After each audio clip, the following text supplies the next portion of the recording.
this video, we will learn what the scope of a variable means.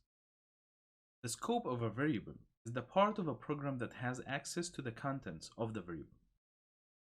Consider the following program. We have two variables, item price and total tax. Since both of these variables are declared inside the main method, we call them local variables. They are local to the main method. Let's consider the total tax first. Once you declare total tax in the line 12, the code has access to it down to the main method's closing bracket. An attempt to use it before you declare it and assign a value to it will cause a compile time error. Similarly, the scope of the local variable item price is from the end of the line 10 to the main method's closing bracket. This is what we call the scope of a variable.